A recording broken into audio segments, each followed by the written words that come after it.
12-year-old Malia smiled shyly as she poured another cup of lemonade, her tiny hands barely steady behind the stand she built with her dad.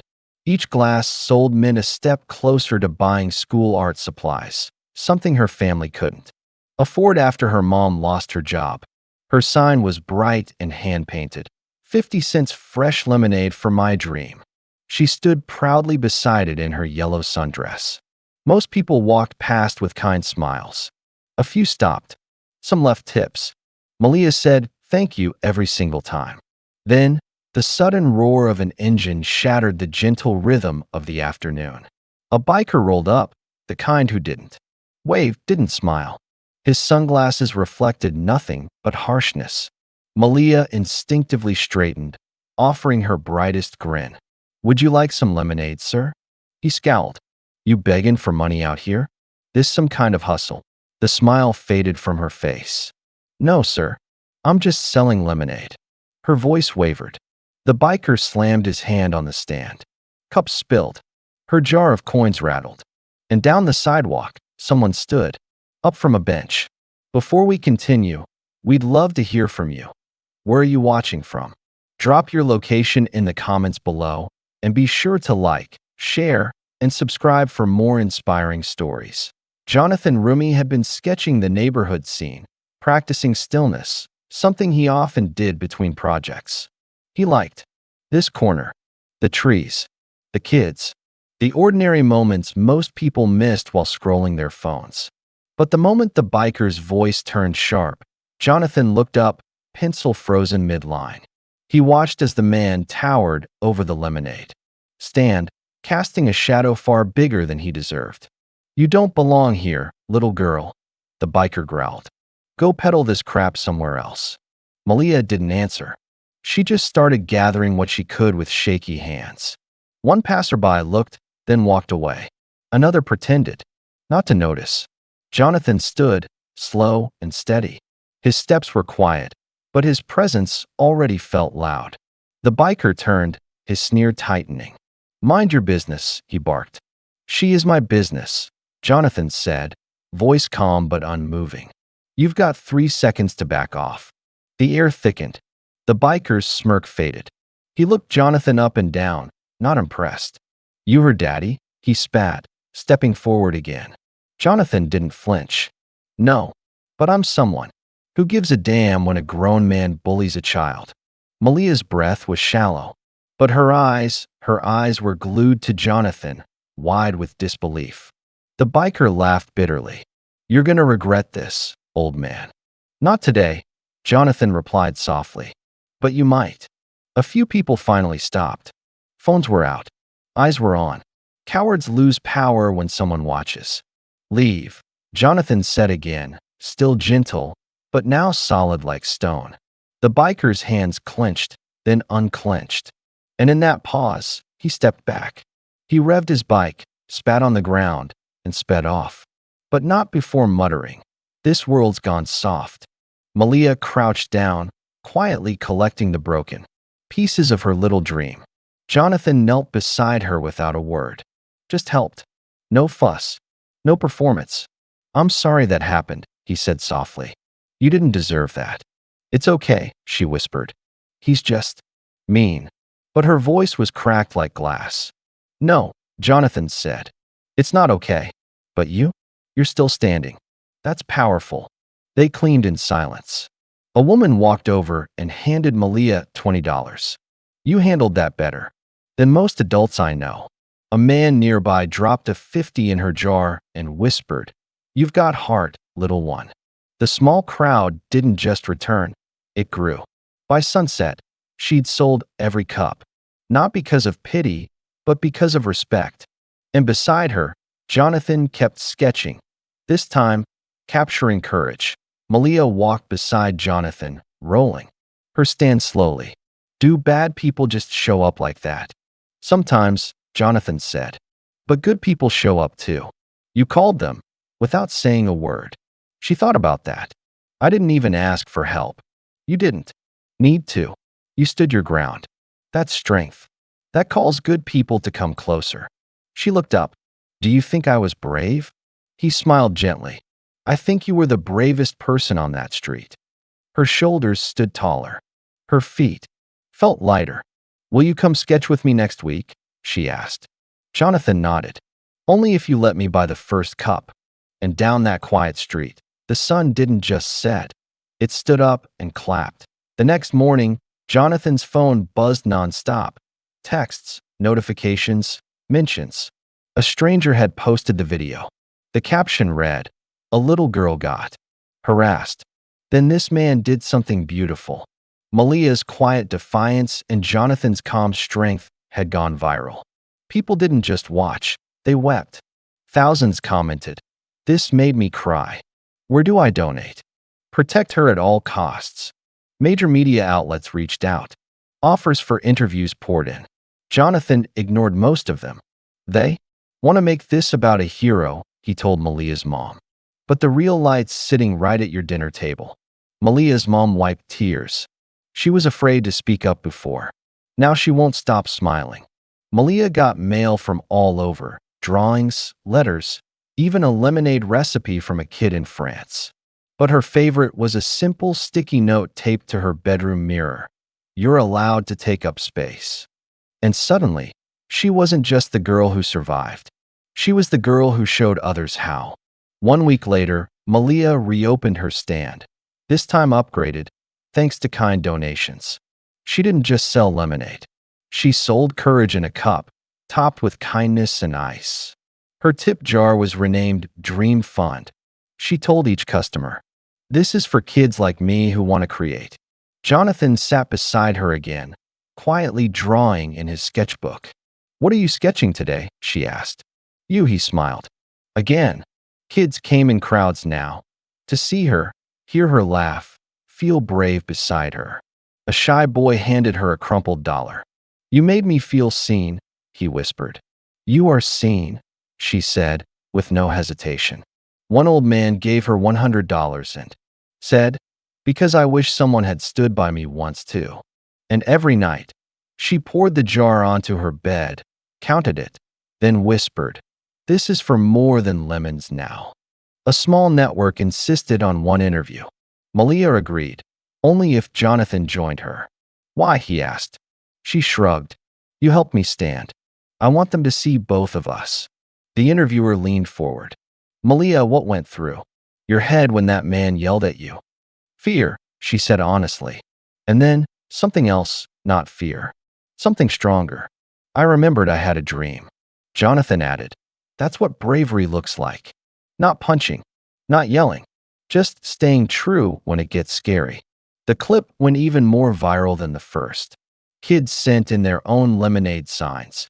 Inspired by Malia, one school asked her to speak at assembly. Malia said, "Only if I can serve lemonade after." "Deal," they said, and she brought extra. She didn't speak with rehearsed lines, just heart. And that's all the world needed to hear. A brown envelope arrived at Jonathan's address. No fanfare, no return name, just smudged ink. Inside, a letter, rough handwriting, simple words. It read, "I was wrong. I need help. I see that now." No excuses, no begging for forgiveness. Just tell her I was wrong. Jonathan read it 3 times before folding it into his journal. "Should we tell her?" he asked Malia's mom. "She's ready," her mother nodded. "But only if you help her hold it." Malia didn't cry. She read the letter, took a deep breath, and said, "I'm glad he saw." "Do you forgive him?" Jonathan asked. She thought, "Not yet, but I don't carry him anymore." And she meant it. Malia started a club. She called it the Lemonade Table. "Everyone has a place," she said. "Even if you're scared, even if you're small." Every Saturday, kids met. They drank lemonade, shared stories, drew dreams. Jonathan joined sometimes, not to lead, but to listen. One day, a new girl came in crying. Malia scooted over and said, "Sit here. You're safe now." The girl whispered, "Why are you so kind?" Malia smiled. "Because someone showed me how to be." The club grew. Adults asked if they could come. Malia said yes, if they listened first. Her story wasn't just a moment anymore. It was a movement. And she was no longer the girl with a dream. She was the girl making space for everyone else's. The hashtag lemonade table began trending, not just in Malia's town, but across the country. Videos poured in.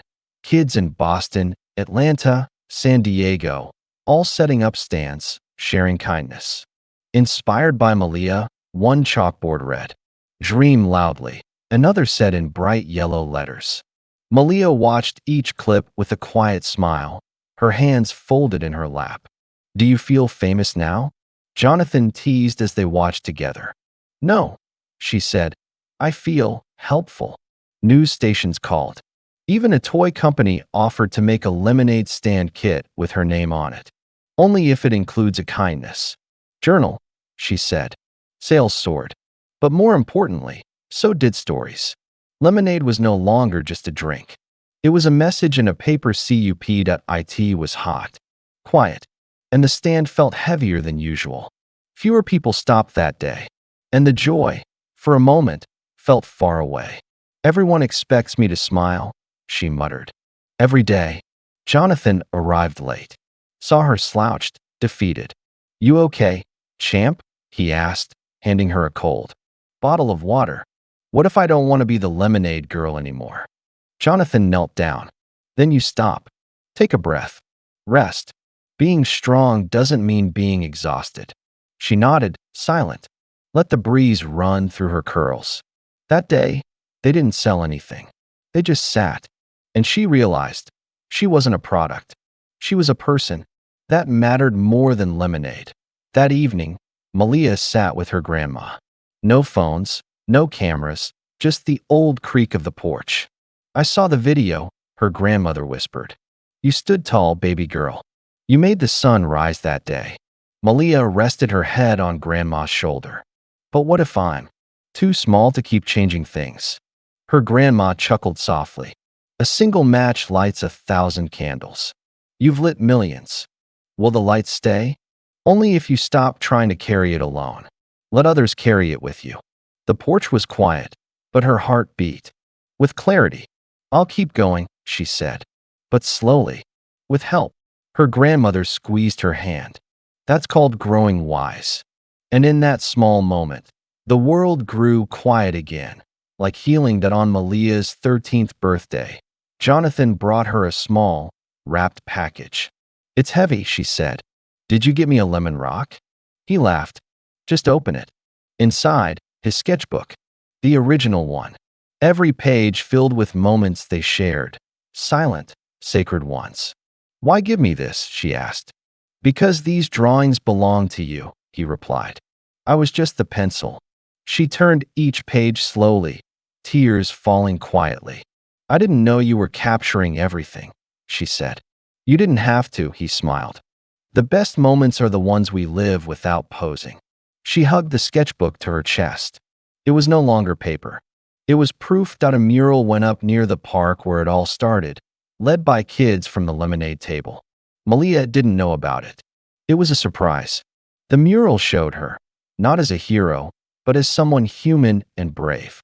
At the top, in bright blue, "Be the first to stand," or "the first to sit beside someone who does." She stood frozen when she saw it. Jonathan watched from behind, quietly proud. A little girl tugged her sleeve. "Is that you?" "Yeah," Malia whispered. "It is. You look like someone I could talk to." "That's the whole point," Malia smiled. "You always can." And just like that, she was ready for the next chapter. 1 year later, the city honored Malia with a surprise, a permanent lemonade garden. The sidewalk where it all happened was now filled with benches, sunflowers, and painted murals by local kids. A plaque read, "This garden grew from courage, not soil." Malia stood with Jonathan, both quietly taking it in. "Feels different now," she said. "It is," Jonathan replied. "You made it safe for others to bloom." Kids giggled nearby, pretending their lemonade stand was real. Malia didn't correct them. She just smiled. "Can you believe it started with one paper cup?" "I can," Jonathan said. "Because paper cups hold more than lemonade. They hold hope." Malia's mom brought in a box one morning, nearly bursting. More letters. Malia asked. I thought it stopped months ago. It hasn't, her mom smiled. Turns out, people still believe in kindness. One letter read, I stood up for someone yesterday because you showed me how. Another said, my son started a kindness card at school. He calls it your name. Malia read them one by one, eyes brimming but calm. So many people I'll never meet, she whispered. Yet they all carry a piece of what you stood for, her mom replied. It feels like a soft echo. Malia said, and somewhere across the world, another lemonade stand was set up. Just because she lived, Jonathan received a short message. He wants to talk. If you'll come. If she wants to. Malia paused before answering. Is he sorry? He didn't say, but he asked with respect this time. They went. Not for revenge. Not for praise. Just to listen. The biker sat alone, helmet in his lap. His eyes hollow but softer. I'm sorry, he said simply. I didn't see you. Not really. Malia nodded. I know. But I did. What do you mean? I saw you were hurting. That's why you wanted me to feel small. The biker's lip trembled. And for the first time, he didn't speak. He just listened. Jonathan surprised Malia one morning with his final sketch, the last page of his new book. It's the story, he said, but drawn for those who feel too invisible to tell theirs. The drawing was different, less perfect, more alive. Why is he walking away? Malia asked, pointing to the biker. Because even villains can choose a new road, Jonathan said. And why's the sun so big? Because it followed you. Malia pressed her hand against the page, silently promising to protect the light inside her. Will you keep sketching? She asked. Only if you keep standing, he replied, and they both smiled. Years passed, but one item always stayed preserved. Malia's original paper cup from that very first stand. A local museum displayed it in a glass case, next to her photo and Jonathan's sketch. Visitors came in silence. They stared not at the cup, but at what it represented. The plaque read, one cup, one voice, one choice to intervene. Malia, now older, stood with her daughter at the exhibit. That's you, Mama? Her daughter asked. That was me, Malia smiled. And that's how we start a ripple. One act, one witness, one child who doesn't give up. Her daughter nodded. I want to be the one who helps next. Then all this, Malia whispered, was worth it. And outside the museum, another little girl poured lemonade, for dreams still waiting to be seen. What did you think of Malia and Jonathan's story? How did it inspire you? And where are you watching this from?